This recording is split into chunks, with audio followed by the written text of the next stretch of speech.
is Hideout and welcome to the Pantheon, where today we're diving deep into Innistrad, a day early in fact, because we've got some spoilers. And what's been spoiled? Well, it's Saryth, the Viper's Fang. Little snake sort of woman, except she's a human warlock. 4 mana for a 3/4. Other tapped creatures you control have Death Touch. That's where the Viper's Fang comes in, I guess. Other untapped creatures you control have Hexproof. And you can pay 1, tapper, untap another tagged creature, or land you control. So this is a cool mix of different things, isn't it? The Hexproof, nice bit of protection. The Death Touch, maybe we can use it offensively to, deal with our opponent's creatures. And then we can just untap to use any sort of tap ability again. Really, really interesting. Quite cool. Nice direction for mono green to, go in. And it's nice to have a lord for your unique things. Give everything Hexproof and everything Death Touch. It makes really cool. Maybe you want to play this in like a Finn deck, so everything you attack with has Death Touch. That's a cool use for it, isn't it? Without further ado, please subscribe to my channel. If you like these videos, I'm going to make one for every single legendary creature from Midnight Hunt and, every set going forward. So please come and join me for that. Without further ado, let's have a look at my top 5. And then at number 5, well, what do we have? We've got War Room. And these are lands. We're really wanting to look at lands here because our commander can untap lands. So War Room, in mono green. Well, green has quite a bit of card draw, to be fair, but you can always have more. So a land that draws you a card is incredible. Taps for a colours, comes into play untapped. Pay 3 and tap it, and pay life equal to the number of colours in your commander's colour identity. 1.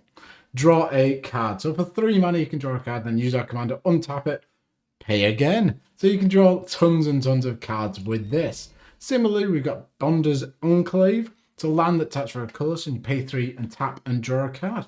Activate this ability only if you control a creature of power 4 or greater. We're playing green, so I think we're going to have that 4 or greater, thing covered. Our commander almost covers it itself, being a 3/4. Then we've got Mikakoro, Centre of the Sea. Legendary land, tap to add a colourless. Pay 2, tap, each player draws a card. Boo! Helping your opponents. I am not a big fan, but, card draw is card draw. So, if you want to dig through your deck, this is a cool land to have. And it comes in untapped. There's basically no downside. Then, not on the card drawing front, but we got Winding Canyons, a land that taps for a colourless mana, and you can pay 2, tap it until end of turn. You may play creature cards whenever you play instants. So in Commander, this is really cool because you can do it on your opponent's turn, and then your next opponent's turn, you untap it with our commander and cast something else at instant speed. Really, really cool. Look at that artwork. It looks incredibly dull. Like it's been mined away, it's been destroyed. Then, let's make some mana. Growing Rites of Itlimoc, 3 mana for a legendary enchantment. When it enters the battlefield, look at the top 4 cards of your library and remove a creature card from among them, put them into your hand, put the rest on the bottom of your library in any order. Beginning of the end step, if you control 4 or more creatures, transform Growing Rites. And this is the part that we're interested in. Obviously, that's great. 3 mana to impulse to get a creature. That's decent stuff, but Itlimoc, Cradle of the Sun, is a legendary land that taps for a green. Or you can tap, add a green to your mana pool for each creature you control. So we can get tons of mana with this, use one of it to untap this with our commander, make even more mana. And then, if you want to make a lot of mana and you've got an absolute metric ton of money, you could play Gaia's Cradle. Or you could, just write on a piece of paper Gaia's Cradle. Who's going to have a problem with that? Taps to add a green to your mana pool for each creature you control. Fantastic, incredibly powerful. Then, in at number 4, we've got things that tap. Or giving our creatures the ability to tap. Because when we tap our creatures, they gain Death Touch from our commander. So, if we manage to ping something for 1 damage, we have Death Touch, so that creature will kill whatever we ping. So Thornbite Staff is one of the best ways to do that. 2 mana for an equipment, a quick creature has pay 2, tap it, this creature deals 1 damage to target creature or player. And whenever a creature is put into a graveyard from play, untap this creature. Whenever a shaman comes in, attach it. Equip for 4 mana. So for 2 mana and tap, with any one of our creatures with our commander out, we can kill whatever we want, and it'll untap. You can pay another 2. This is a board wipe waiting to happen. Absolutely phenomenal. Then a much worse version of this is Pathway Arrows. 1 mana for an equipment. Quick creature has pay 2. Tap. This creature deals 1 damage to target creature. If a colorless creature is dealt damage this way, tap it. Wow, that's certainly something. But that tap ability could come useful. Say someone's got like Blightsteel Colossus or a Kozilek coming at you. You could just tap it down with that one little mana, even if you don't have the Death Touch. And, you know, if it's an Ulamog that's indestructible, well, this keeps it tapped down. It's 2/2 equip, so put it on any creature. Death Touch will do tons of work. Wolf Hunter's Quiver, 1 mana for a 5 equip cost equipment. Jesus Christ. But it is very flavorful for Innistrad here. Quick creature has tap. This creature deals 1 damage to target creature or player. And tap. This creature deals 3 damage to target werewolf creature. Dear God, that poor little werewolf didn't see it coming. But this is just great. Attach it to anything. Death Touch will deal lethal damage even if we're dealing 1 damage. Then, similarly, we got Lesser Masticore. Not a tap creature. It's a 2 mana 2/2. Additional cost to cast it. Discard a card. And pay 2, it deals, pay 4, deal 1 damage to target creature. It has persist, so it comes back with a -1/+1 counter. Tons of text. And, you know, if you're attacking in with this, you can pay 4 to just ping whatever's blocking it. Kill whatever you want because it'll have Death Touch. And then if our opponents try and block it, well, this has Death Touch itself. Fantastic. And then with all these tappers, let's have some untappers. 1,000-year elixir, pay 3 for an artifact. Activated abilities of creatures you control as though those creatures had haste. And pay 1, tap to untap target creature. That's really powerful because these tap creatures that we're going to have, when they're tapped, they lose the hexproof. So being able to untap them will give them the hexproof. Fantastic. Then the big daddy of them all, Staff of Domination. 3 mana for an artifact. Pay 1, untap it.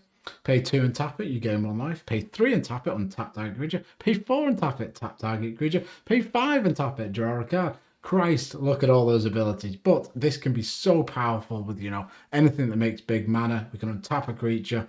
Oh, it just does so much. It's fantastic in the deck.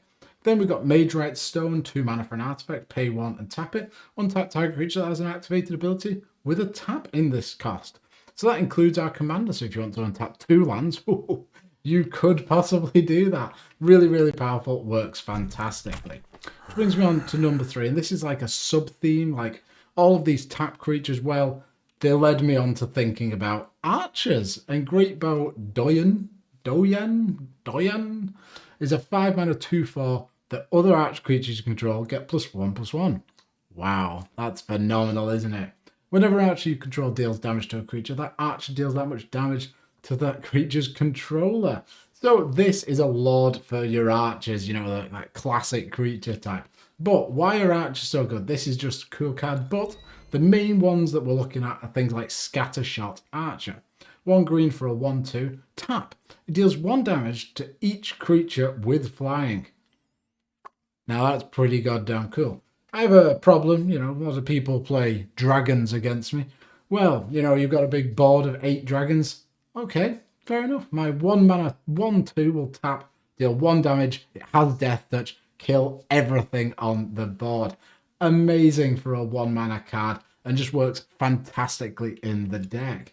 Then we've got Matsu Tribe Sniper. 2 mana for a 1/1, tap to deal 1 damage to target creature with flying.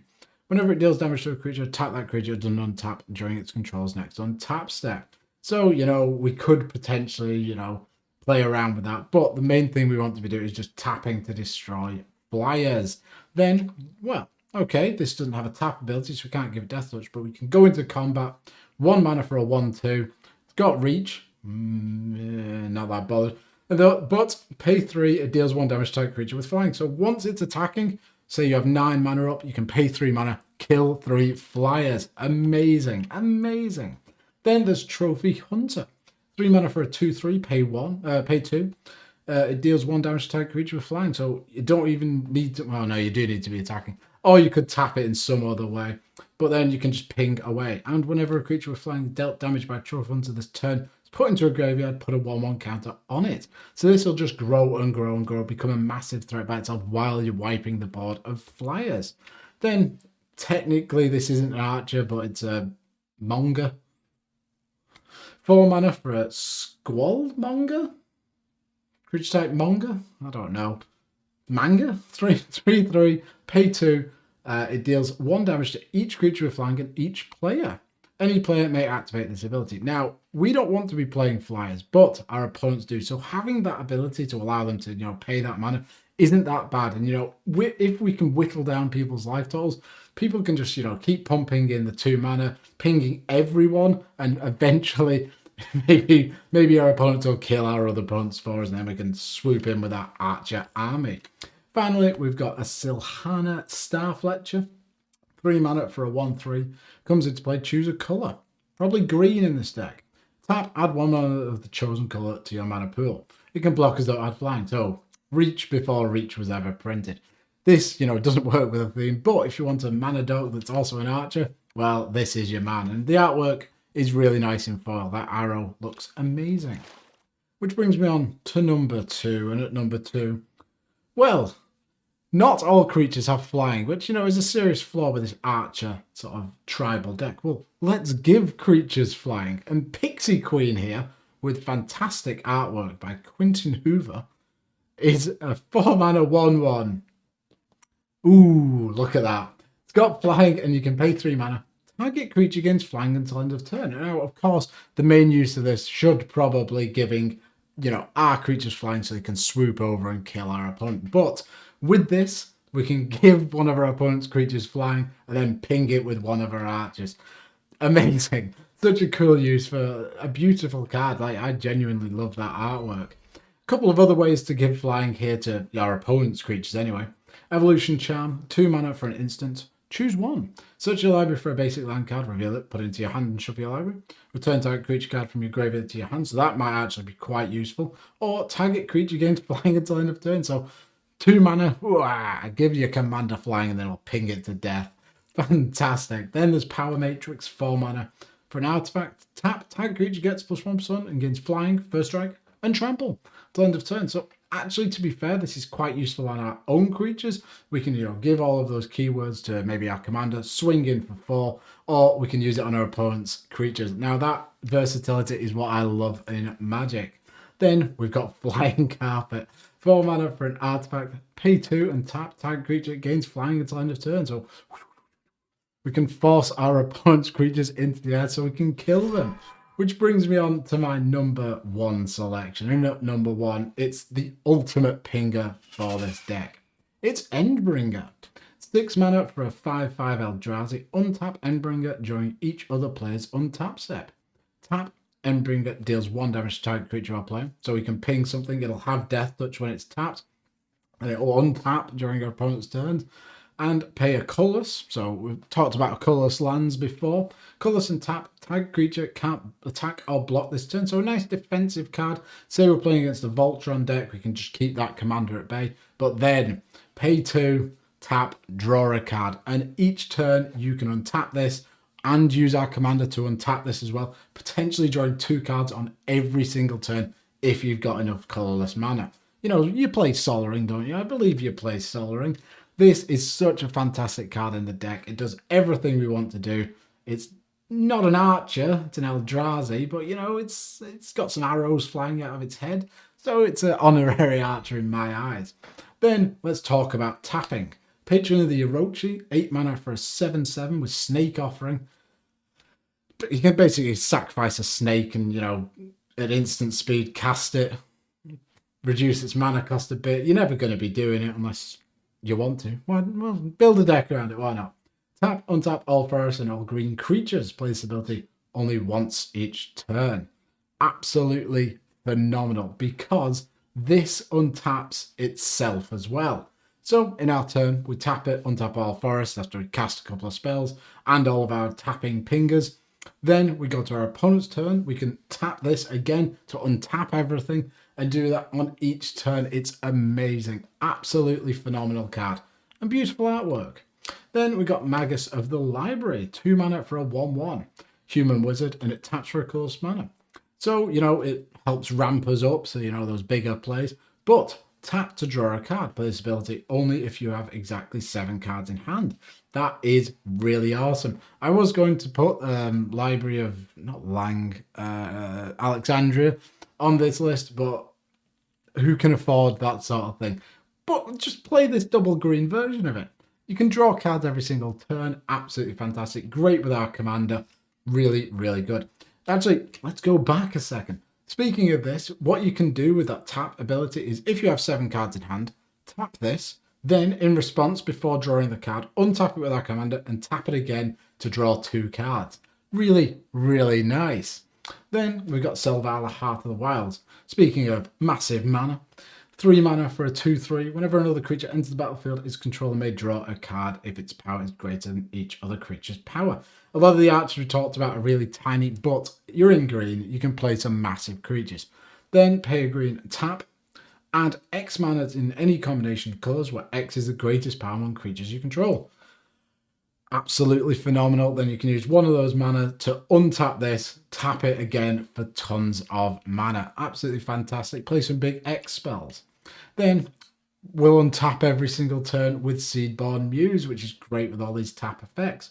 5 mana, 2/4, untap all permanents you control during each other player's untap step. Really, really nice. Absolutely fantastic. Does so much work with any tap creatures. Then we've got Awakening, 4 mana for enchantment at the beginning of each player's own upkeep. Untap all creatures and lands. Yes, it does help our opponents, and I am very, very much against that. But this just works so perfectly. You know, with all these pinging and death touch shenanigans, our opponents won't have any creatures to untap, so who really cares? Then finally, we've got Benefactor's Draft. 2 mana for an instant, untap all creatures. Until end of turn, whenever a creature an opponent controls blocks, draw a card, and draw a card. So this is really cool because you can do this in your opponent's attack step. Say one of our opponents are attacking. Ooh, John, you know, I can't block, help me. Okay, block, but then I'll draw 8 cards. But it also untaps all of our creatures. So all of our pingers, all of our death touch pingers, just going to shoot down whatever we want, which is really quite cool. So those are my top 5 cards for this brand new commander. Really cool. Death touch, hexproof, protection. Oh, love it. And untapping shenanigans. Really, really cool card. And it's a warlock as well. Who would have thought? I hope you've enjoyed this. If you have, please do like, comment, subscribe, and tell me what your favourite picture is. Just any picture. If you like a picture, tell me about it. Thank you very much for watching, and I'll see you soon. Bye.